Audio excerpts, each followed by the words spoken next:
I love you. কি? আজকে তো আমাদের প্রথম দেখা। আপনাকে প্রথম দেখে আমার লাভ এট ফার্স্ট সাইট হয়ে গেছে। কিন্তু আমরা তো এখন ঠিক মতো পরিচিতই হইনি। সব পরে হবে, কিন্তু আপনি যদি না করে দেন তাহলে আমার জীবন মরণ সমস্যা হয়ে যাবে। কেন? কারণ আপনার ছবি যেদিন আমি প্রথম দেখেছিলাম সেদিনই আমি সিদ্ধান্ত নিয়ে ফেলেছিলাম যদি বিয়ে করি তাহলে এই মেয়েকেই বিয়ে করবো, নাহলে মরেই যাব। আপনি হাসছেন। রাগ উঠলে আমার হাসি পায়।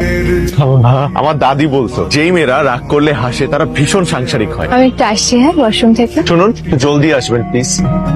একটা কাগজ কলম দেবেন? আপনি একটা গাধা। মেয়ে দেখতে গেলে তোর কি হয় বলতো দেখি? 8টা মেয়ে তোকে রিজেক্ট করেছে, 8টা। এখন তো সবাই প্রেম করে বিয়ে করছে, সেরকম একটা বেছে নে না তুই। আরে বাহ, প্রেমের বয়সে পড়াশোনার বাইরে কিছু করতে দিছো? মা তোমার নাম কি? আমি রাহুল। আমি তো শুনেছেন নিশ্চয়ই। মান্ডি জুসের গ্লাস তো তো। Hi, I'm Ria. I have just completed my BBA. I really love to watch drama, traveling in different places, especially in nature. You're Rahul, right? হ্যাঁ হ্যাঁ, রাহুল। নাম রাহুল, বয়স 27। Can't you speak in English?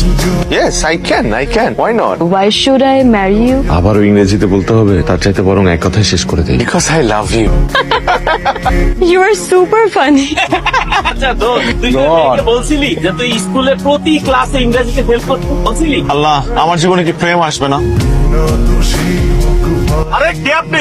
পরিচয় পরে দেওয়া যাবে। আমার পিছনে গুন্ডা, আমি তাতে গাড়িটা স্টার্ট দেন। আপনার পেছনে গুন্ডা তো আমি কি করব? আপনার কিচ্ছু করতে হবে না, যা করার তারাই করবে। আপনাকে যদি পায় আপনাকে মারবে আর আমাকে ধরে নিয়ে যাবে। আপনি গাড়িটা স্টার্ট দেন না প্লিজ। আমাকে কেন মারবে? চলে আসতেছে, ওই যে।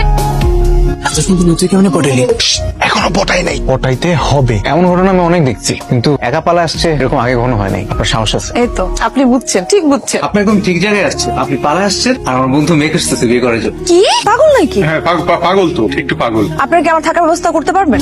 বল কোথায় থাকবো আমরা? চল হোটেলে চল। ছি, হোটেলে কেন? হোটেলে কি? থাকার জন্য। আমি কোনো হোটেলে থাকবো না। আমিও কোনো হোটেলে থাকবো না। এটাই তো রাখি সময় হলো। এটাই তো রাখি সময় হলো। বলছিলাম না যে যেখানে যাস রাত 10টার মধ্যে বাসায় ফিরবি। এই দেখো, আপনি কোথায় স্টাডি করেছেন? সাউথ ইস্ট ইউনিভার্সিটি থেকে ল শেষ করেছি গত বছর। আমিও রিসেন্টলি গ্রাজুয়েশন শেষ করলাম, একটা ভালো জব করছি। আসলে বাবা মার একমাত্র সন্তান তো, খুব আদরের। বাসা থেকে বিয়ের জন্য খুব তাড়া দিচ্ছে। একটা ভালো মেয়ে পেলে বিয়ে দিয়ে দিই। আচ্ছা, আপনার স্কুল কোনটা ছিল? আদর্শ স্কুল অ্যান্ড কলেজ। আরে আমরা তো আদর্শ same তো school আমরাও এ। পড়তাম। ওই স্কুলে কি পরিমাণ মার খাইছি, ও সবচেয়ে বেশি মার খাইছে। কোন ব্যাচ, মানে কোন সালে? ওই স্কুলে আমি 2012 সাল পর্যন্ত ছিলাম, তখন আমি ক্লাস 6 এ পড়তাম। এই আপনার নাম কি? আপনার নামই তো এখন পর্যন্ত জানা হলো না। আমার নাম সাইরা। সায়রা। স্যার নামে কেউ ছিল না তো। সায়রা নামে তো আমাদের। না, আমি যখন স্কুলে ছিলাম তখন সবাই আমাকে রিমঝিম ডাকতো, তারপর কলেজে এসে নাম চেঞ্জ করে ফেলছি। চিনছো বান্ডি। আরে তোমার যে প্রপোজ করলো, তোমার ভাই কাছে মার খাইলো, কানা ধরে উঠবো। মামা বান্টি? তখন বয়স কম ছিল তো। তুই বান্টি আগে থেকে হ্যান্ডসাম। তুমিও আগের থেকে অনেক সুন্দর হয়েছো। ঘুমাবো, ঘুম পাইস। আচ্ছা আমি এখন যাই, ফ্রেন্ড আসছে আমাকে নেওয়ার জন্য, আমি এখন যাই। চলো তাহলে তোমার ফ্রেন্ডের সাথে পরিচিত হয়ে